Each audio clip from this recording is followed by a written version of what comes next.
नमस्कार साथियों, मैं प्रियंका गुप्ता लर्निंग टुगेदर पे आप सबका स्वागत करती हूँ। कैसे हैं आप सब लोग। तो जो हम लोग अपनी सीरीज कर रहे हैं, ठीक है, और एकलव्य मॉडल रेजिडेंशियल स्कूल को लेके हम लोगों की एक सीरीज चल रही है टारगेट EMRS, ठीक है, जिसमें टॉप 30 क्वेश्चन करवाती हूँ मैं डेली और सारे ही डिस्क्राइब करती हूँ। इसके बाद एक चीज़ और है कि जैसे कुछ क्वेश्चन हैं इंग्लिश के ज़्यादातर, उसमें कुछ ना कुछ एक दो क्वेश्चन में आंसर गलत हो जाता है, ठीक है। तो मैं कोशिश करूँगी कि आज के बाद से वो चीज़ ना हो, क्योंकि बहुत बच्चों को कन्फ्यूजन भी हो जाती है फिर बाद में, ठीक है। तो वो किसी वजह से गलत है, क्योंकि जहाँ पे मैंने वो चेक किया हुआ था वहाँ पे ही आंसर की गलत दी थी। तो अब मैं उसको दोबारा 2-3 बार चेक करके फिर ही आपके सामने लेके आया करूँगी, ठीक है। तो आप वैसे मैंने वो जो चीज़ गलत है वो पिन कर दी है, तो आप लोग उस जब क्लास देखने के बाद जो पिन मैसेज होता है उसको भी एक बार चेक कर लिया करें, ठीक है। तो यहाँ पे भी आज हम लोग टॉप 30 क्वेश्चन करेंगे और आपके 30 से ज़्यादा ही क्वेश्चन हो जाते हैं लगभग, ठीक है। तो यहाँ पे सबसे पहला क्वेश्चन है, किसी स्वर की सहायता से उच्चारित होने वाले वर्ण क्या कहलाते हैं। मतलब स्वर की सहायता से जो चीज़ें बोली जाती हैं उसको क्या कहते हैं। निम्नलिखित विकल्पों में से उपयुक्त की पहचान कीजिए, ठीक है। अब तो स्वर की सहायता से क्या बोले जाते हैं। स्वर की सहायता से आपके हमेशा व्यंजन बोले जाते हैं, ठीक है। विसर्ग क्या होते हैं, जो इस प्रकार से लिखे होते हैं, ठीक है। और तो स्वर की सहायता से बोले जाते हैं व्यंजन, इसको मैं बता देती हूँ। जैसे आपने यहाँ पे लिखा का, ठीक है, तो यहाँ पे हमेशा स्वर होता है। जब इसका संधि विच्छेद करेंगे तो ये का यहाँ पे नीचे हलंत जैसा लगता है प्लस आ, ठीक है। तो आ आपका क्या है, स्वर है, ठीक है। तो हमेशा आपका का है, खा है, कोई भी अक्षर है वहाँ पे स्वर होता ही है, बिना स्वर के व्यंजन नहीं बोला जाएगा, ठीक है। कोई भी वर्ड आप लिखेंगे तो वहाँ पे ऐसे आएगा, ठीक है। इसका नेक्स्ट क्वेश्चन हम लोग देखेंगे, वर्तमान हिंदी किस लिपि में लिखी जाती है। तो आजकल जो हिंदी लिखी जाती है उसका पूछा गया, खरोष्टी, पाली, मंडारिन या फिर देवनागरी। तो ये आपको पता ही होगा, देवनागरी जो लिपि है इस समय जो हिंदी लिखी जाती है वो किस में लिखी जाती है, देवनागरी में, ठीक है। इसके बाद हम लोग देखेंगे इसके और जो भाषा है उनकी भी बात कर लेते हैं। खरोष्टी भाषा जो है आपकी, ठीक है, ये लिखी सम्राट अशोक जो थे, सम्राट अशोक का नाम आपने सुना होगा, ठीक है। उस टाइम पे उनके जो जितने कह सकते हैं अभिलेख वगैरह है वो किस में लिखे गए, खरोष्टी भाषा में, ठीक है। और ये कैसे लिखी जाती है, हमेशा दाएं से बाएं की ओर लिखी जाती है, ठीक है। तो ये भी आपको पता होना चाहिए। इसके दूसरी है यहाँ पे ये मंडारिन, यहाँ पे मंडारिन की बात भी हम लोग थोड़ा कर लेंगे। जो मंडारिन, ठीक है, तो ये एक है चीनी भाषा, ठीक है, जहाँ पे भाव दिखाए जाते हैं, जो आपके इमोशंस या फीलिंग होते हैं। इसके बाद पाली भाषा की बात करेंगे, तो ये आप सबको पता है कि काफ़ी पवित्र भाषा मानी जाती है और जो बौद्ध के त्रिपिटक हुआ करते थे, ठीक है। तो जो बौद्ध के त्रिपिटक थे उनको पाली भाषा के रूप में जाना जाता है, ठीक है। तो पाली भाषा किससे संबंधित होगी, बौद्ध से। मंडारिन क्या है, आपकी चीनी भाषा है, इसमें भाव दिखाए जाते हैं, ठीक है। और जो खरोष्टी है आपकी वो सम्राट अशोक के जितने थे उनके अभिलेख थे, ठीक है। तो वो ज़्यादातर किस में थे और ये कैसे होती है, दाएं से बाएं की ओर होती है। तो यहाँ पे आंसर आपका कौन सा हो जाएगा, डी आंसर, ठीक है। नेक्स्ट क्वेश्चन हम लोग देख लेते हैं। यहाँ पे निम्नलिखित विकल्पों में से शुद्ध वाक्य चुनिए। अब यहाँ पे शुद्ध वाक्य चुनना है। मेरे को भूख है, ठीक है, कल घर आऊंगा, राजा जरूर मरेगी, राजा जरूर मरेगी, ठीक है, वह बोले। तो यहाँ पे शुद्ध शब्द कौन सा है, मेरे को भूख है। तो ऐसा कभी नहीं होता है, मेरे को भूख है ऐसे हम लोग नहीं बोलते, हम लोग बोलते हैं मुझे भूख लगी है या मुझे, ठीक है, ज़्यादातर यही बोलेंगे मुझे भूख लगी है। इसके बाद कल घर आऊँगा, ये आपका सही है।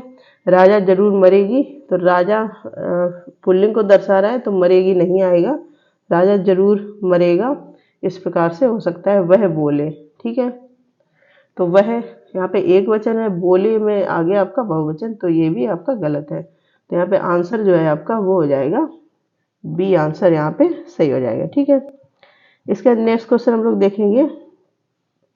यहाँ पे दिया गया निम्नलिखित विकल्पों में से गायक शब्द का स्त्रीलिंग छांटिए, ठीक है। तो गायक का स्त्रीलिंग बताना है, गायिका, नर्तकी, वादिका, संवादी। तो ये सिंपल सा ही क्वेश्चन है, गायक का स्त्रीलिंग क्या होता है, गायिका। इसका नेक्स्ट क्वेश्चन हम लोग देखेंगे। यहाँ पे दिया गया गाय चर रही है, इस वाक्य का सही बहुवचन रूप क्या है।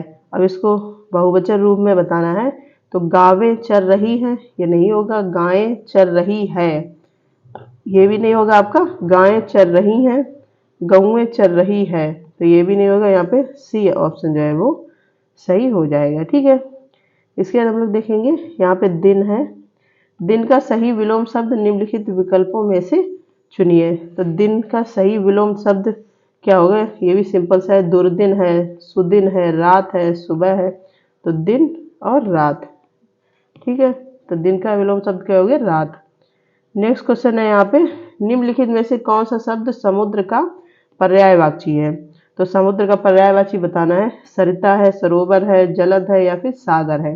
तो समुद्र का पर्यायवाची क्या हो गया, सागर, ठीक है। इसके बाद नेक्स्ट क्वेश्चन है, निम्नलिखित वाक्यांश के लिए दिए गए विकल्पों में से सटीक शब्द का चयन कीजिए। अब यहाँ पे एक वाक्यांश दिया गया है, उसका आपको एक शब्द बताना है कि कौन सा होगा, ठीक है। दूसरे का उपकार करने वाला उसको क्या बोलते हैं, विधर्मी, दुभाषिया, परोपकारी, या फिर परदेसी। तो जो दूसरे का उपकार करता है उसको क्या बोलते हैं, परोपकारी, ठीक है। इसके बाद नेक्स्ट क्वेश्चन देखेंगे, नीचे दिए गए वर्ण विच्छेद के लिए सही शब्द निम्नलिखित विकल्पों में से चुनिए, ठीक है। तो यहाँ पे एक शब्द की पूरा संधि विच्छेद किया गया है, तो वो सही शब्द बताना है कि कौन सा होगा, ठीक है। तो का लिखा है आपका, फिर हलंत लगा है, ठीक है, फिर रा लिखा है, फिर हलंत लगा है, फिर ई लिखा है, फिर या लिखा है, फिर है बड़ा आ, ठीक है।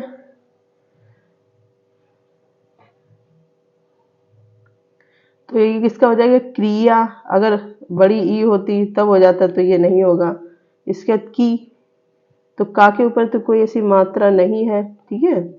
क्रिया, यहाँ पे आप शुद्ध शब्द है क्रिया, ठीक है। इसका संधि क्रिया का आप जैसे आपके एग्जाम में ऐसे पूछ सकते हैं, क्रिया का वर्ण विच्छेद करो, तो पूरा क्रिया का वर्ण विच्छेद ऐसे हो जाएगा, ठीक है। एक एक अक्षर को अलग अलग कर देंगे और क्रिया का वर्ण विच्छेद मिल जाएगा, ठीक है। इसके बाद प्रति एक संधि से कौन सा शब्द बना है, तो सीधा सीधा समझ में ही आ रहा है, यहाँ पे प्रति है प्लस एक है, ठीक है। तो आप लोग प्रति एक, प्रतीक, प्रत्येक, प्रात्येक, तो प्रति एक किसका है, प्रत्येक का संधि विच्छेद रूप है, ठीक है। तो यहाँ पे सी ऑप्शन जो है वो आपका सही हो जाएगा, ठीक है। इसके बाद हम लोग नेक्स्ट क्वेश्चन देखेंगे। अब यहाँ पे आपके जो करेंट अफेयर या कह सकते हैं कि जो स्टैटिक जीके है उससे क्वेश्चन है, तो ये भी इम्पोर्टेंट है आपके लिए। केवल यहाँ पे जो करेंट अफेयर दिया होगा उसको छोड़ के बाकी क्वेश्चन सारे ही इम्पोर्टेंट है, ठीक है।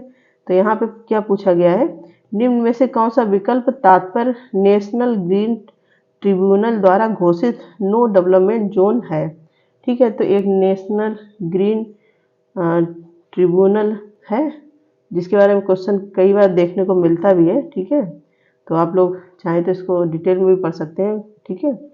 और तो इसमें जो नो डेवलपमेंट जोन है उसके बारे में पूछ रहा है कि उसका तात्पर्य क्या है, ठीक है।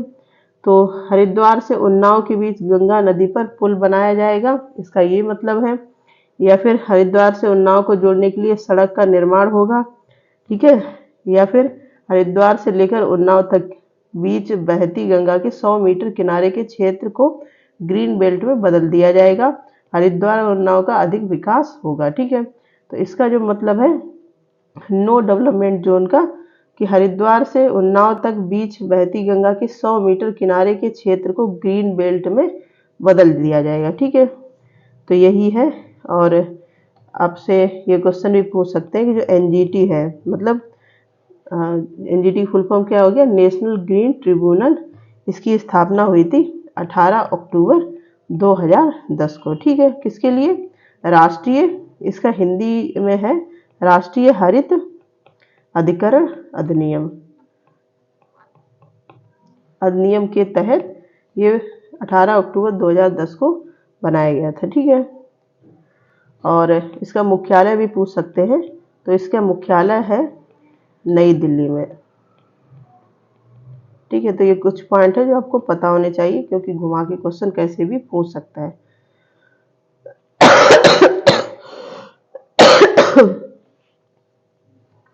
नेक्स्ट क्वेश्चन है, दिए गए विकल्पों में से संविधान के किस अनुच्छेद में निजता के अधिकार को मौलिक अधिकारों में शामिल किया गया है। निजता मतलब प्राइवेसी का जो अधिकार है, राइट टू प्राइवेसी, उसको फंडामेंटल राइट में शामिल कर दिया गया। तो ये किससे, आर्टिकल 20 में, आर्टिकल 22 या फिर 18 या फिर 21 में। तो ये आपका किया गया है आर्टिकल 21 में। ठीक है, और ये कब किया गया, 2017 में, ये भी पता होना चाहिए। तो यहाँ पे डी ऑप्शन जो है वो सही हो जाएगा। ठीक है, इसके बाद हम लोग देखेंगे नेक्स्ट क्वेश्चन कौन सा है।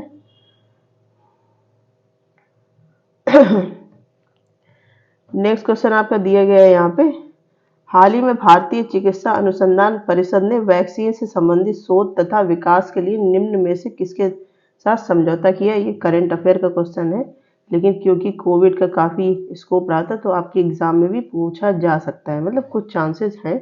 तो ये यहाँ पे कौन सा आंसर हो जाएगा, international vaccine institute, national vaccine institute, या फिर इंटरनेशनल ऑफ वैक्सीनेशन, या फिर national institute of vaccine immunology. ठीक है, तो यहाँ पे ए ऑप्शन आपका सही है। जो भारतीय चिकित्सा अनुसंधान परिषद है, वैक्सीन से संबंधित शोध तथा विकास के लिए दोनों ने समझौता किया हुआ था। ठीक है, इसके नेक्स्ट क्वेश्चन हम लोग देखेंगे। यहाँ पे पूछ रहा है, निम्नलिखित में से कौन सा विकल्प हाल ही में हुए GEF ग्रांट से संबंधित केंद्र सरकार और विश्व बैंक के बीच समझौते से जुड़ा हुआ है।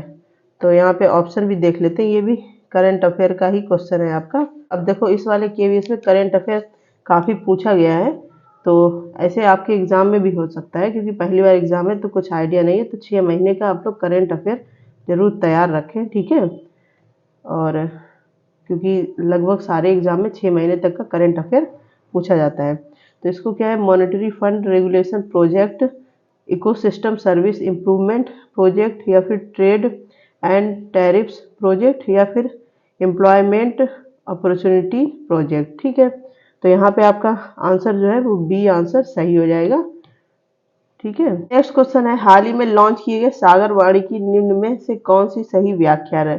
तो ये सागरवाड़ी 2017 में लॉन्च हुआ था, ये भी करंट अफेयर का क्वेश्चन है। ठीक है, तो यहाँ पे ज़्यादातर करंट अफेयर ही पूछा गया है, लेकिन सागरवाड़ी आपको थोड़ा सा पता होना चाहिए। अगर यहाँ से कुछ क्वेश्चन बन जाता है तो आप कर पाएंगे। ठीक है, क्योंकि ये सागरवाड़ी कहीं ना कहीं एजुकेशन से ही रिलेट करता होगा।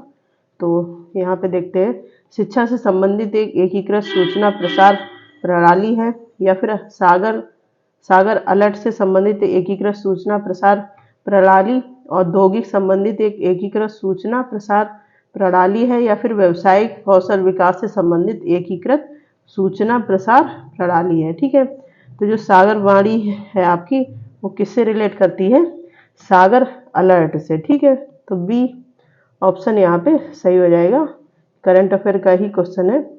नेक्स्ट क्वेश्चन हम लोग देखेंगे, निम्न में से कौन सी सरकार एक सींग वाले गैंडों की सुरक्षा के लिए विशेष गैंडा सुरक्षा बल SIPF की भर्ती कर रही है।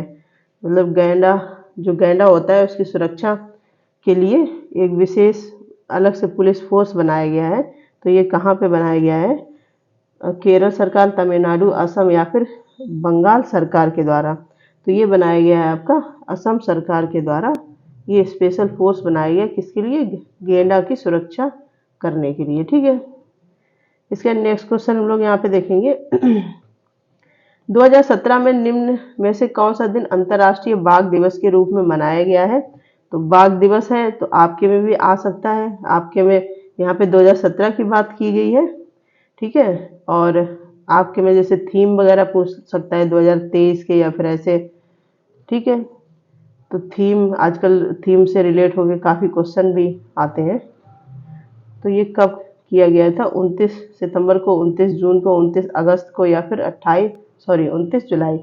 तो बाघ दिवस, इंटरनेशनल बाघ दिवस कब मनाया जाता है? 29 जुलाई को, ठीक है। तो आपका होमवर्क है कि 2023 की इसकी थीम क्या थी। अब बच्चे जैसे कि 3-4 बच्चे छोड़ के कोई भी जो भी होमवर्क दिया जाता है उस कमेंट सेक्शन में कोई रिप्लाई नहीं करता है, ठीक है। तो आप लोग कैसे मेहनत कर रहे हैं पता नहीं, अगर आप सीरियस हैं तो प्लीज़ रिप्लाई किया करें, ठीक है। इसके बाद नेक्स्ट क्वेश्चन हम लोग देखेंगे। यहाँ पे क्वेश्चन पूछा गया है, हाल ही में केरल में लॉन्च किए गए शुचित्वा मिशन की निम्न में से कौन सी व्याख्या है? यह एक स्वच्छता की राज्य नोडल एजेंसी है और प्लास्टिक मुक्त शादी समारोह को बढ़ावा दे रही है। ये फसल उत्पादन को बढ़ावा देने का एक मिशन है। ये जल संरक्षण की एक राज्य नोडल एजेंसी है। ये गज संरक्षण की एक राज्य नोडल एजेंसी है। गज मतलब हाथी से संबंधित, ठीक है। तो यहाँ पे हो जाएगा ए आंसर आपका सही है। ये स्वच्छता की राज्य नोडल एजेंसी है जो क्या करती है, जो शादी होती है वहाँ पे प्लास्टिक मुक्त समारोह को बढ़ावा देती है, मतलब कोई भी प्लास्टिक का यूज नहीं करेगा। तो ये भी पूछा जा सकता है शुचित्वा मिशन किससे रिलेटेड है? प्लास्टिक को खत्म करने से रिलेटेड है, ठीक है। और यहाँ पे जैसे पूछा जा सकता है किस सरकार ने ये स्टार्ट किया था? तो केरल सरकार के द्वारा स्टार्ट किया गया था। इसका नेक्स्ट क्वेश्चन है यहाँ पे 2017 में विश्व पर्यावरण दिवस का निम्न में से कौन सा मूल विषय है? अब मूल विषय का क्या मतलब है? थीम देखो पूछी गई 2017 की, तो आप लोग 2023 की थीम कमेंट बॉक्स में बताएंगे कि 2023 की जो राष्ट्रीय पर्यावरण दिवस है उसकी थीम क्या है, ठीक है। 1-2 क्वेश्चन हो गए आज आपके, देखते हैं कौन कौन बताता है।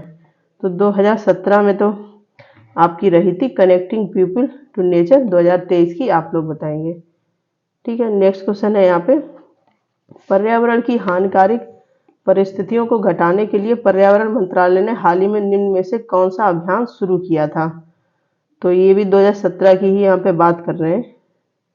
तो ये अभियान शुरू हुआ था आपका हरित दिवाली, स्वस्थ दिवाली, स्वस्थ दिवाली, सबकी दिवाली, इस दिवाली, हरित दिवाली, स्वस्थ दिवाली, मीठी दिवाली। तो ये था आपका हरित दिवाली, स्वस्थ दिवाली, मतलब पटाखे वगैरह जो चलाए जाते हैं उनको बंद करने की बात की गई थी, क्योंकि पर्यावरण बहुत ही दूषित होता है उससे, तो पर्यावरण की रक्षा के लिए ये चलाया गया था, ठीक है। इसके बाद हम लोग नेक्स्ट क्वेश्चन देखेंगे यहाँ पे। अब आपके रीजनिंग के क्वेश्चन है यहाँ पे, तो रीजनिंग से संबंधित हम लोग क्वेश्चन करेंगे। तो थोड़े से आज आपके लेवल 1-2 हाई कह सकते हैं रीजनिंग के क्वेश्चन है यहाँ पे, हम लोग करेंगे, देखेंगे कैसे कैसे हैं। सबसे पहले तो यहाँ पे दिया गया है ए और बी दो मित्रों के पास कुल धनराशि 1200 रुपये है, ठीक है। तो कितनी कुल है? 1200 रुपये। इसके बाद है ए की धनराशि का 7/12 भाग उतना ही है जितना बी की धनराशि का 25%। तो बी के पास कितनी धनराशि है? तो इसको हम लोग सॉल्व कर लेते हैं, ठीक है। तो ये कैसे सॉल्व किया जाएगा? तो बी की पूछी गई है ना, तो मान लेंगे, माना बी के पास कितनी है? एक्स धनराशि है, ठीक है। बी के पास कितनी है? एक्स धनराशि। तो जब बी के पास एक्स है तो ए के पास कितनी हो जाएगी? क्योंकि टोटल 1200 है, टोटल उन्होंने बोला 1200 है, तो 1200 में से एक्स घटा देंगे तो ये हो जाएगा ए की। इतनी चीज समझ में आ गई, ठीक है। इसके बाद क्या बोल रहे हैं? ए की धनराशि का 7/12वां भाग उतना ही है जितना बी की धनराशि का 25%, ठीक है। तो ए की धनराशि कितनी है? 1200 माइनस एक्स और कितना भाग? 7/12 भाग, ठीक है। 7/12 लिख देंगे। और कितना है? एक्स की धनराशि, एक्स कितनी धनराशि हम लोगों ने मानी? एक्स मानी है, और कितना? 25%, ठीक। अब इसको सॉल्व कर ले, एक्स का मान निकाल लेंगे। तो यहाँ पे हो गया 1200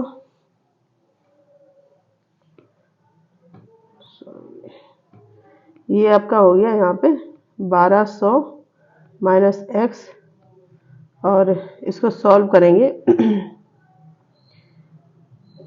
तो क्या करेंगे, इसको यहाँ पे देखते हैं।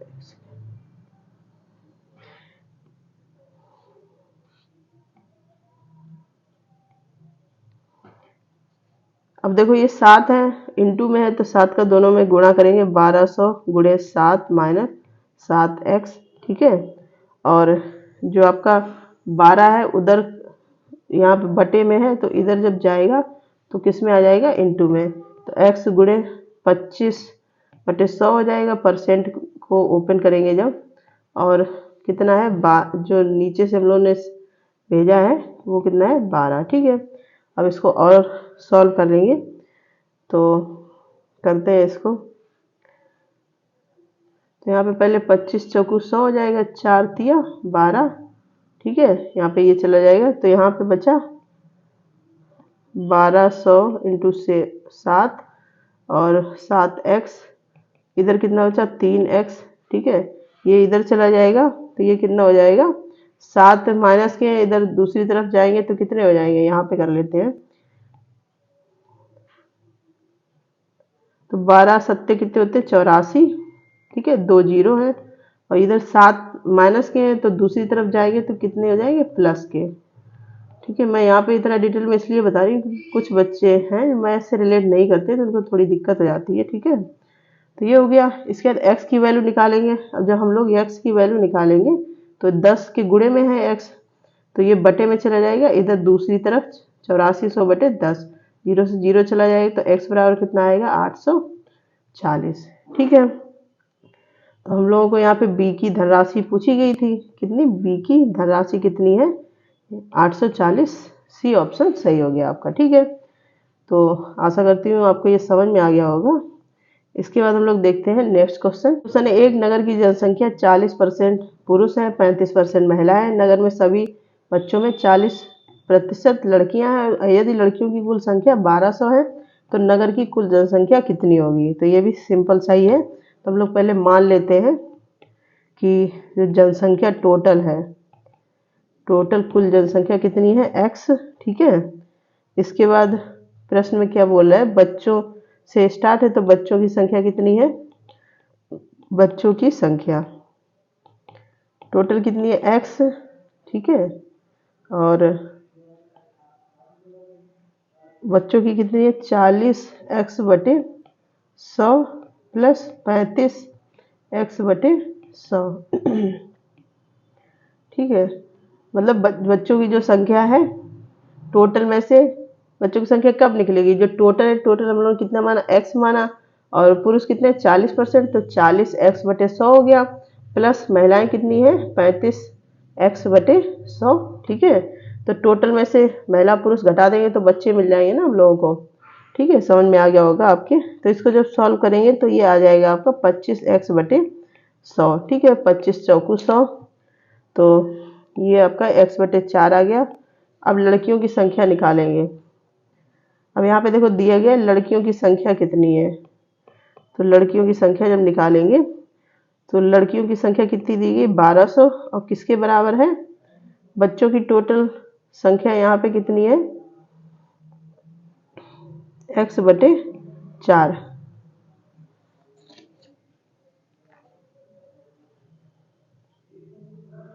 अब यहाँ पे सभी बच्चों में 40% लड़कियां हैं। लड़कियां कितनी है, 40%, तो x/4 है, और 40% इसमें 40 का और गुणा कर देंगे, तो ये 4 से 4 चला गया, 0 से 0 चला गया, और ये यहाँ पे एक 0 है। जब x की वैल्यू निकालेंगे तो 1200 इंटू 10 ये और आ जाएगा, तो कितना आ जाएगा आंसर, 12000, ठीक है। यहाँ पे सी ऑप्शन सही हो जाएगा। क्वेश्चन है, नीचे कोई अनुक्रम मतलब सीरीज दी गई है जिसको सॉल्व करके बताना है कि नेक्स्ट पद कौन सा आएगा। ऐसे मैं आपको काफ़ी करवा चुकी हूँ, फिर भी हम लोग देख लेते हैं। यहाँ पे AMNZ है, फिर है BLOY, ठीक है, CKPXDJQW।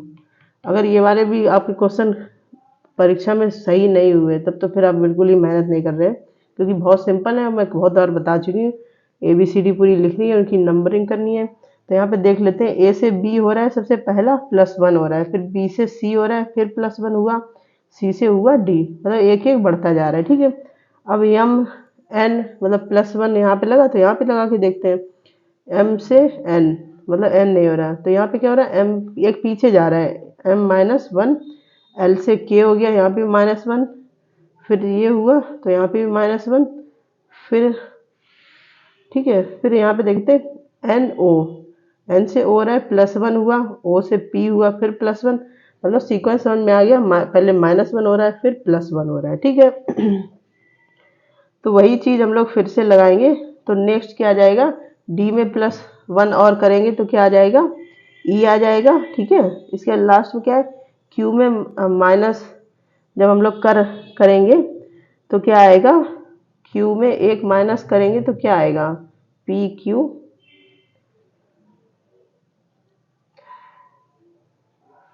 नहीं यहाँ पे जे दिया गया, जे में एक माइनस करेंगे तो आपका क्या आ जाएगा, आई आएगा। ठीक है, इसके बाद है क्यू, क्यू में +1 करेंगे, क्यू पी,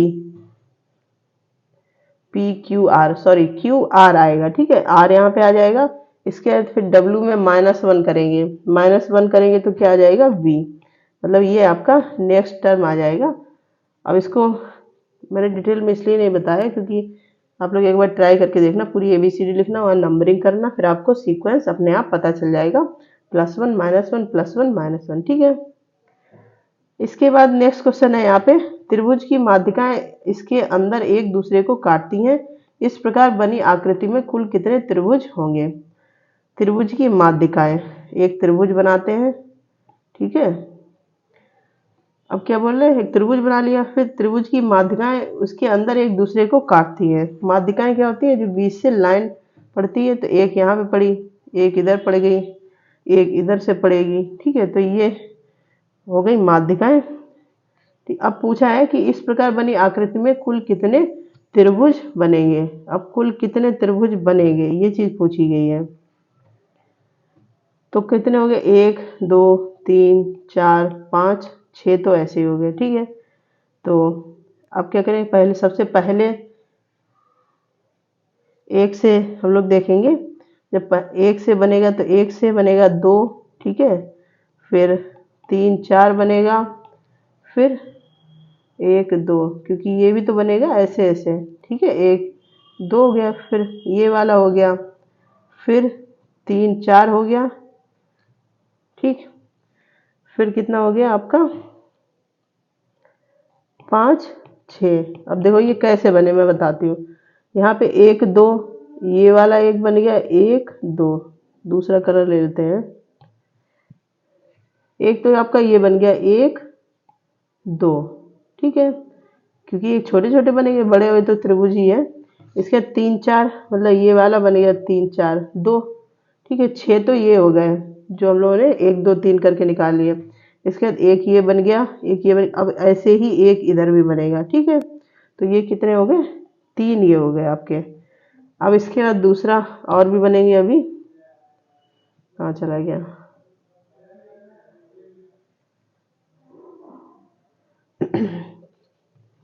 इसके बाद दूसरा कलर भी ले लेते हैं हम लोग, जिससे और अच्छे से समझ में आएगा। अब दूसरा एक और बनेगा, 1 2 3, ठीक है, 2 3 4, 3 4 5 और 4 5 6, ठीक है,